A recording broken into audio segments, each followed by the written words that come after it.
Hi, Church. Pastor Jeff here with another Trinity check-in. I want to talk about a difficult Christmas topic today. Now, Christmas is a season of joy and hope and peace, and that is very much true, and nothing could possibly detract from that. However, I think it's important, at least once during the Christmas season, to give some voice to the fact that Christmas is not always an easy season.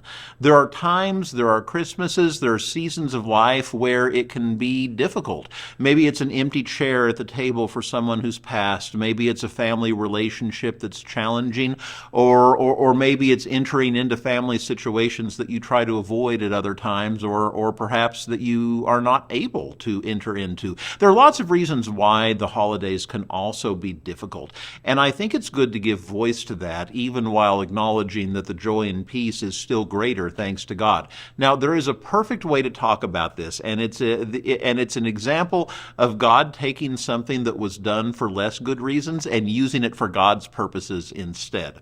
And that is the winter solstice.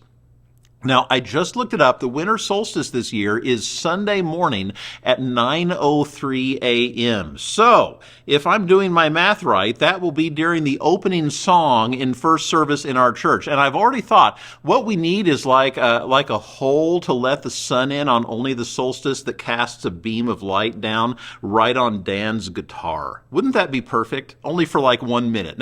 Anyway, so the solstice is the shortest day of the year, or perhaps better said, it's the longest night of the year, or perhaps more said for my topic today, it's the darkest day of the year.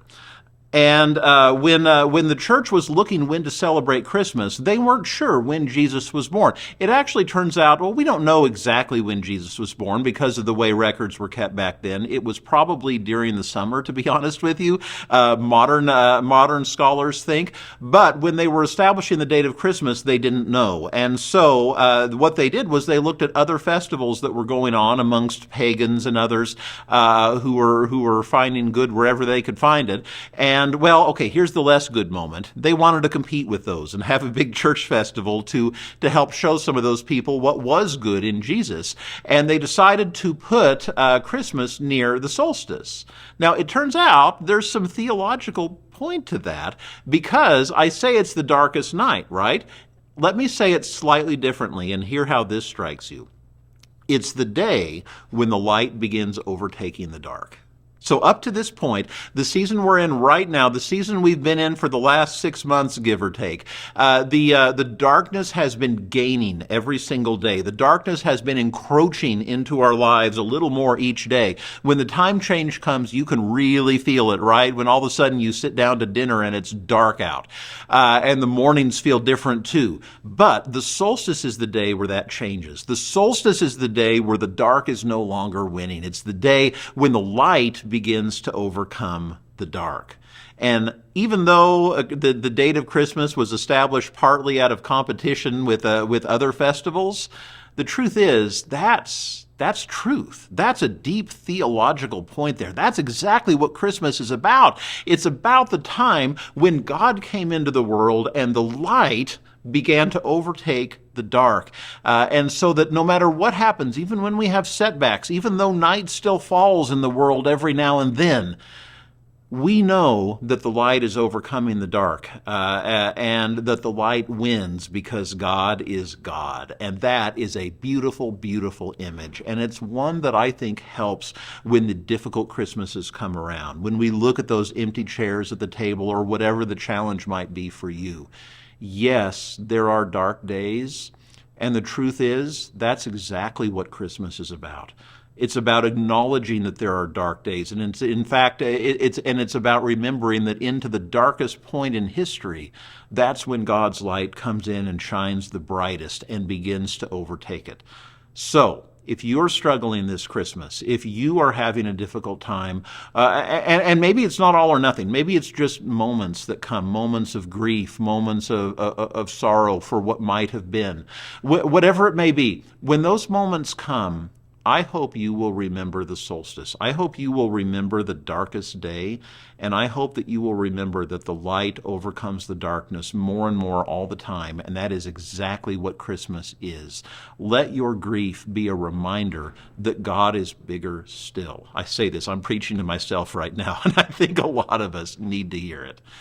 Now, I want to close with something else to let you to let you go a little further with this. There is a hymn that I have found to, or a Christmas carol, whatever you want to call it, that I have found to be divisive. Some people love it, some people hate it, and I'm someone who loves it. And it's "In the Bleak Midwinter." Now, I think the reason a lot of people dislike it is because it says, "In the bleak midwinter, frosty wind made moan. Snow had fallen, snow on snow, snow on snow on snow." Well, let me just tell you, there's not a lot of snow in Palestine. And especially not if Jesus was actually born during the summer. But here's why I love it. It's not literal. It's a metaphor. It's poetry. It's saying that there are times when life feels cold, where it's not just like snow. It's like snow on snow on snow, like it keeps getting piled on. But what's good about this hymn is what happens in verse 2. Now, I want you to go look it up. I want you to go listen to it or sing it or whatever's right for you. But I will give you the spoiler here. Verse 2 is this: "Our God, heaven cannot hold him." That's right. God comes into the snow. God comes into the darkness. God comes in wherever we are facing sorrow and brings the joy and the peace and the hope of Christmas. So, whatever you might be wrestling with this time of year, I hope you will let it be a reminder to you. I hope you will let it be a sign to you of what Christmas is about, because it is a powerful one indeed. All right. I hope you are well, church. If you're struggling with something, or if this sparked some thoughts in you or some feelings, hit reply on the email or a comment on Facebook, or send me a message in whatever way you want. I would love to hear and be in prayer with you too. And in the meantime, I hope you will come Sunday for the last Sunday before Christmas. It's going to be a great service, I know. And of course, Christmas Eve next week, especially if you have travel plans for Christmas itself, be sure to come this Sunday so that you can have a more with your home congregation before you go. And I will see you all soon, church.